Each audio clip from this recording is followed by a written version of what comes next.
నగర్ కర్నూలు జిల్లా అచ్చంపేట సాయినగర్లో శిథిలావస్థలో ఉన్న వాటర్ ట్యాంక్ను తొలగించాలని ఆవేదన వ్యక్తం చేస్తున్నారు స్థానికులు. వాటర్ ట్యాంక్ పై నుండి పెచ్చులు పెడుతున్నాయని, అదేవిధంగా చుట్టూ ఉన్న నివాసాలపైన పడిపోయే అవకాశం ఉందని భయాందోళనకు గురవుతున్నారు. ఇప్పటికైనా అధికారులు చొరవ చూపించి వాటర్ ట్యాంకును తొలగించాలని ప్రజలు కోరుతున్నారు.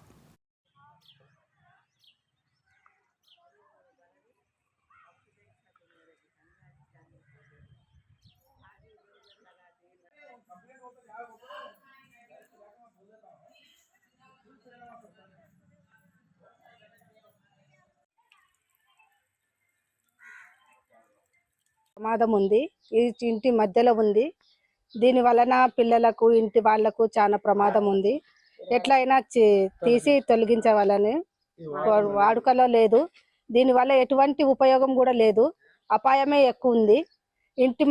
ఇంటి మీద ఇక్కడ నడిచే పిల్లల మీద పడే అవకాశం ఉంది. చాలా ఇబ్బందిగా ఉంది. దయచేసి దీన్ని తొలగించగలరని కోరుతున్నాము. ఈ ట్యాంక్ వల్ల చాలా ప్రమాదకరమైన ఉంది.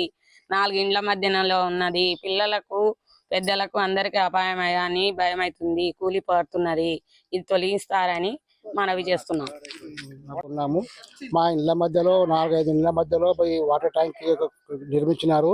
అది ఎలాంటి ఉపయోగంలో లేదు. ఇంతవరకు మాకు దాంతో ఏమి లాభం కూడా లేదు. కాబట్టి అది ఎప్పుడెప్పుడు పడిపోతుందో మాకు అందరికీ భయాందోళనగా ఉన్నది. పిల్లలకు పెద్దలకు ప్రతి ఒక్కరికి కూడా వచ్చేపోయే దాని వల్ల కూడా ఇక్కడ చాలా భయంగా ఉన్నది. ఇది దీంతోనే మాకు నీళ్ళ సప్లై మాత్రం ఏమీ లేదు. సముద్రాల కొద్దిగా ఖాళీగా పడి ఉన్నది. ఎప్పుడెప్పుడు పడిపోతుందో అని మా యొక్క కాలనీ వాళ్ళందరం ట్యాంక్ ఉండడం వల్ల చిన్న పిల్లలకు వాటి మెట్లు ఊసిపోయి పెచ్చులు ఊడిపడుతున్నాయి.